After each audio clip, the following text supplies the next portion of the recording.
So a real quick one today, 20th of July 2023 is the 50th anniversary of the death of Bruce Lee. Now, I've been talking a lot about him recently on the channel because we have this 4K box set coming out. I've spoken about it at length.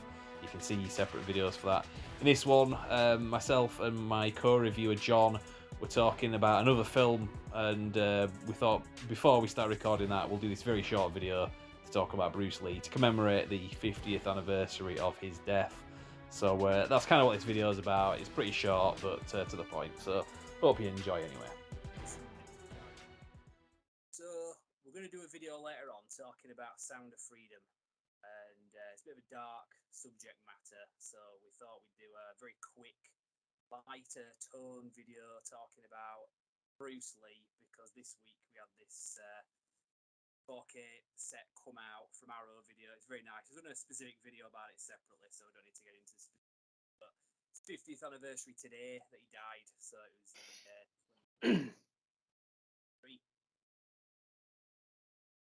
have you seen any of the Bruce Lee films, presumably?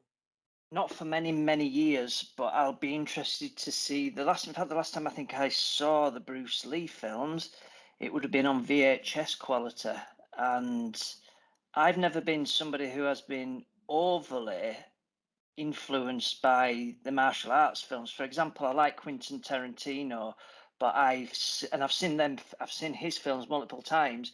But Kill Bill Volume 1 and 2, I've seen it once, and I have no. There's just something that there's a bit of a disconnect with me.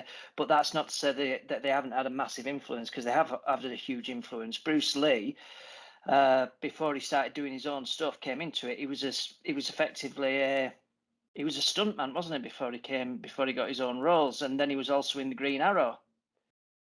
Yeah, Green Hornet, but yeah. Green Hornet, yeah. Sorry, yeah. Like a Batman 60 series spin-off kind of thing, literally, because they crossed him over in one episode.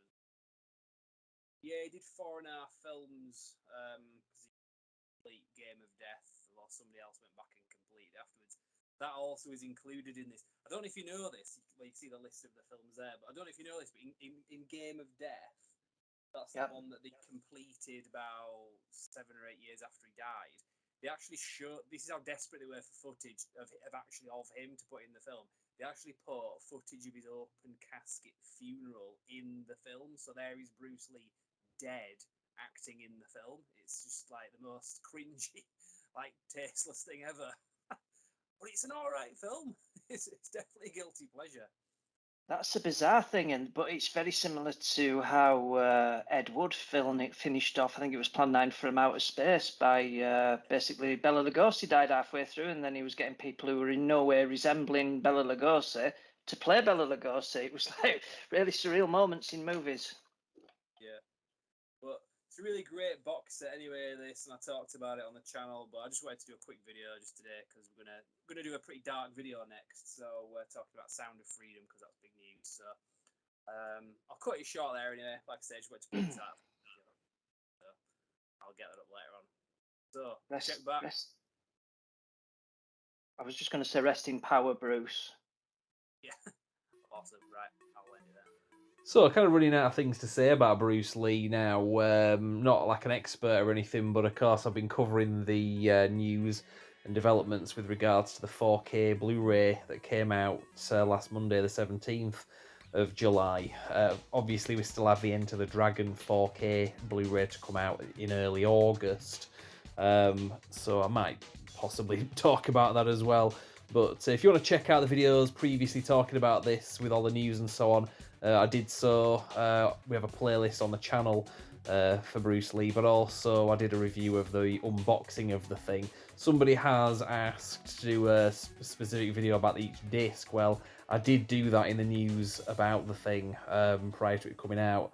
It's going to be a long process getting through this box set because there's so many extra features. The ones that I've watched for the Big Boss, I watched the Mandarin cut, was really impressed. I can say that about it. And obviously all the new footage and so on was really interesting to see. It was a bit jarring that the music was different. So I think that the original cut that we normally have in the UK anyway still has its place, which you also do get on 4K as well. I think maybe next time I'll probably go back and revert to that one. But the extra features on the Big Boss, the new stuff, there's like a then and now location visit that they do on there as well. It's like fascinating. Definitely recommend watching that anyway. So beyond that, I haven't watched any of the other stuff, so I can only talk about the 2 Big Boss discs. But if you want to know what I think about what's on the discs, that's kind of a brief overview of that. I might do some more in-depth reviews later on, but I'm not too sure about that. So I hope you've been enjoying the coverage. We are going to be talking about other stuff, and coming up next on the channel, I don't know when it'll be, maybe the next day or so, we're going to talk about Sound of Freedom.